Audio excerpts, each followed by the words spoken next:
नमस्कार विद्यार्थी मित्रांनो, आज आपण इयत्ता 7वी मराठी विषयातील पाठ 2 स्वप्न विकणारा माणूस पाहणार आहोत. या पाठाचे लेखक आहेत अशोक कोतवाल. सावलीचं घड्याळ या ललित लेखसंग्रहातून हा पाठ घेतलेला आहे. लहानपणापासूनच आपण सर्वजण स्वप्न पाहतो. चांगली स्वप्न पडलं की आपण खुश होतो व वाईट स्वप्न पडलं की दिवसभर त्याच विचारात राहतो. या पाठातून आपल्याला खूप मोलाचा संदेश मिळाला आहे. तो म्हणजे माणसाने स्वप्न बघावी, पण ती स्वतःच्या हिताबरोबरच समाजाच्या उपयोगी पडणारी असावी व त्यातून चांगला हेतू साध्य होणारा असावा. विद्यार्थ्यांनो, तुम्ही पण स्वप्न बघता की नाही? हो ना. लहानपणापासूनच आपलं प्रत्येकाचं स्वप्न असतं की मोठेपणी मी डॉक्टर होणार, इंजिनियर होणार, कलेक्टर होणार. काहीजण नुसती स्वप्न बघतात व खुश राहतात, पण काहीजण ती स्वप्न पूर्ण करण्यासाठी खूप धडपड करतात. स्वप्न सत्यात उतरवण्यासाठी अहोरात्र मेहनत करतात. काही वेळेस वाटतं की दिवसभर आपण जो विचार करतो तेच रात्री आपल्याला स्वप्नात दिसतं. काही जणांना तर जागेपणीही स्वप्न पाहण्याची सवय असते. पण या स्वप्नाविषयी लोक काय काय म्हणतात माहिती आहे? लोकांना काय हो, काहीही निष्कर्ष काढण्याची सवय असते. मनासारखं घडलं नाही की म्हणतात, स्वप्न काय खरी असतात हो. ते स्वप्नांना तुच्छ लेखतात व भलती चलती स्वप्न पाहू नये असा सल्लाही देतात. पण लेखक काय म्हणतो माहिती आहे? ज्याला स्वप्न बघता येत नाही तो माणूसच नाही. स्वप्न आपल्याला समृद्ध करतं व त्यासाठी आपलं मनही संवेदनशील असायला हवं. ज्याच्याकडे तीव्र संवेदनशील मन असतं ना, ते त्याचं स्वप्न पूर्ण करण्यासाठी वाटेल ते करायला तयार असतात. इतरापेक्षा वेगळं काहीतरी करण्याची जिद्द त्यांच्यात असते व ते पूर्ण करण्यासाठी कष्ट करण्याची तयारीही त्यांच्यात असते. समाजासाठी ते आदर्श असतात व इतरांना पण ते आदर्श बनवतात. दुसऱ्यांना नेहमी चांगला सल्ला देतात व मोठी स्वप्न पाहण्यासाठी सर्वांना प्रेरित करतात. या उलट संवेदनशीलतेचा अभाव असणारी माणसं ना घर ना घाट का अशी त्यांची स्थिती असते. ही माणसं अधांतरीच राहतात. ना धड इकडे ना धड तिकडे असंच म्हणावं लागेल. पुढे जाण्याची जिद्द नाही, धडपड नाही, कष्ट नाही. एरे माझा हरी देई खाटल्यावरी असं म्हणल्यावर कसं चालेल? अशी स्वप्नाळू वृत्ती घातकच असते. लहानपणी लेखकाला स्वप्न म्हणजे काय याचा अर्थ नीटसा कळाला नव्हता. पण रात्री झोपेत जे दिसतं ते स्वप्न असतं व ते काही खरं नसतं एवढंच माहीत होतं. आपल्यालाही आपल्या घरी आपले आजी आजोबा म्हणतात ना, स्वप्न काही खरे नसतात, पण पहाटे पडलेली स्वप्न खरी होतात. ही गोष्ट लेखकाच्या लहानपणीची आहे. लेखकाच्या लहानपणी कोण्या एका गावावरून एक स्वप्न विकणारा माणूस घोड्यावर बसून त्यांच्या गावाकडे यायचा. त्याच्या घोड्याचा टबडक टबडक आवाज आला की लेखक व त्याचे मित्र त्या आवाजाच्या दिशेने धावत जायचे. लहानपणी काय हो, सर्वांनाच प्राणी बघायची खूप आवड असते. लेखकाला पण घोडा बघायचं खूप आकर्षण होतं. त्याचे मित्र व तो घोडा पाहण्यासाठी धावत धावत त्याच्या मागे जायचे. पण घोड्यासोबत मिशीतल्या मिशीत हसणाऱ्या त्या माणसालाही बघण्याची त्यांची खूप इच्छा राहायची.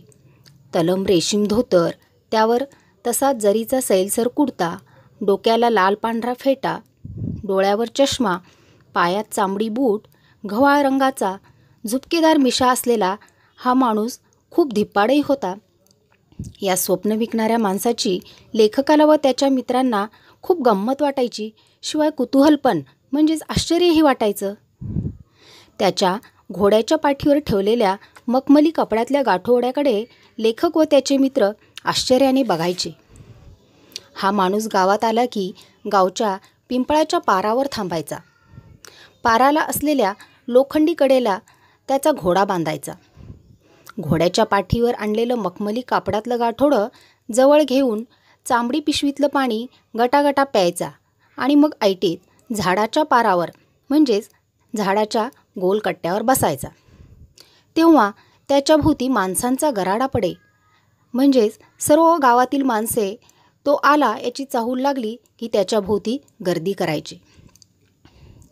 त्या स्वप्न विकणाऱ्या माणसाने आजवर घोड्यावरून खूप प्रवास केलेला होता. कित्येक प्रदेश पाहिले होते, कित्येक डोंगरदऱ्या तुडवल्या होत्या, भिन्न भिन्न स्वभावाची आणि भिन्न भिन्न संस्कृतीची माणसंही पाहिली होती. त्याच्यामुळे त्याच्याकडे बोलण्यासारखं खूप काही असायचं. त्याने खूप अनुभव घेतलेले होते. त्याचे ते अनुभव तो वेगवेगळ्या प्रसंगांनी रंगवून फुलवून लोकांना सांगायचा. लोक त्याच्या गप्पांमध्ये स्वतःला विसरून जायचे. त्याचं ते दिलखेच बडबडणं आणि स्वप्नात धुंद गुंगवणं लोकांना खूप आवडायचं. ऐकताना लोकांची मती कुंठित व्हायची, म्हणजेच त्यांची विचार प्रक्रिया थांबायची. त्यांच्या मनात त्यांच्या घरातले आजूबाजूचे कुठलेच विचार यायचे नाहीत. ते फक्त त्या स्वप्न विकणाऱ्या माणसांच्या बोलण्यामध्ये गुंगून जायचे. आपण ऐकतोय ती खरं की खोटं या संभ्रमात ते पडायचे. ऐकताना लोक तल्लीन होऊन जायचे. त्याच्या त्या अनुभवी बोलातून लोकांना वेगवेगळ्या प्रांतांची, तेथील रीतिरिवाजांची माहिती व्हायची.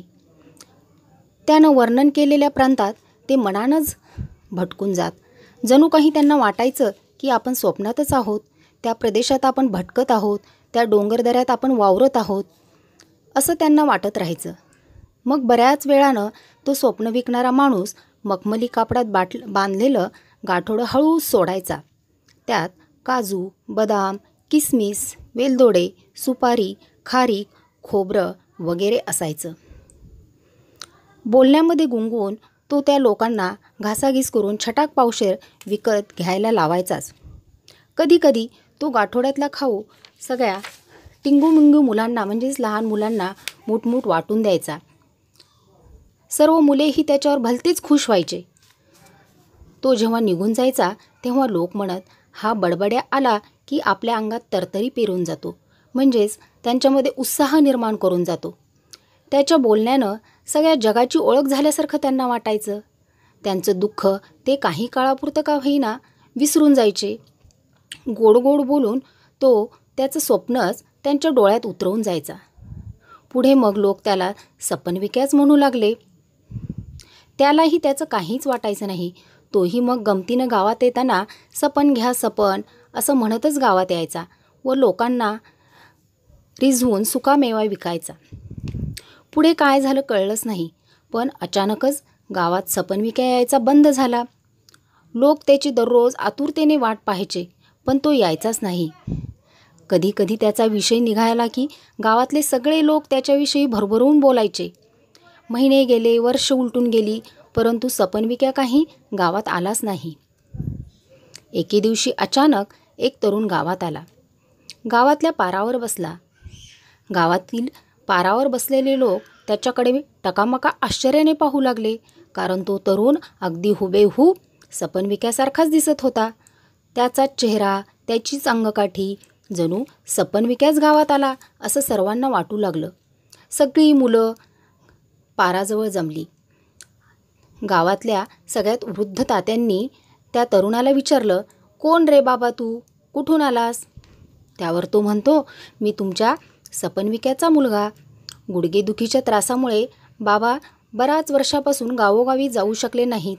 पण खरं सांगू का, गावात जाणं, तिथल्या लोकांना एकत्र जमवणं, त्यांच्याशी बोलण्यासाठी सुकामेवा विकणं, हे सगळं बाबांचं एक निमित्त होतं. त्यातून त्यांना खूप आनंद मिळत असे. त्यांचे अनुभव, त्यांच्याजवळचं ज्ञान इतरांना सांगावं, इतरांना आनंद द्यावा, असं माझ्या वडिलांचं स्वप्न होतं. लोकांची सेवा करण्याचा त्यांचा हा मार्ग मला खूप आवडला. नुकतंच माझं वैद्यकीय शिक्षण पूर्ण झालं आहे. गावोगावी जाऊन वृद्ध आजारी लोकांची सेवा करायची असं मी मनोमन ठरवलं आहे व बाबांचं हे स्वप्न पूर्ण करण्यासाठीच मी तुमच्या गावात आलो आहे. तो तरुण बोलत होता, परंतु गावातील सर्व लोक विचारचक्रात पडले होते. त्या तरुणाचा आवाज, बोलण्याची शैली, हसणं पाहिलं की सर्वांनाच सपनविक्याची खूप आठवण येऊ लागली. सर्वांचा कंठ दाटून आला. काय बोलावं हे त्यांना समजेना झाले. अशीही स्वप्न असतात याचं त्यांना आश्चर्य वाटू लागलं की एखादा माणूस दुसऱ्यांना आनंद देण्यासाठी त्याचे अनुभव, त्याच्याजवळचं ज्ञान इतरांना सांगतो. सुकामेवा विकणं हे त्याच्यासाठी फक्त एक निमित्त असतं. हे ऐकून सर्वांनाच खूप आश्चर्य वाटू लागलं. एखादा माणूस अशीही स्वप्न पाहू शकतो हे नव्यानंच गावातील लोकांना समजलं होतं.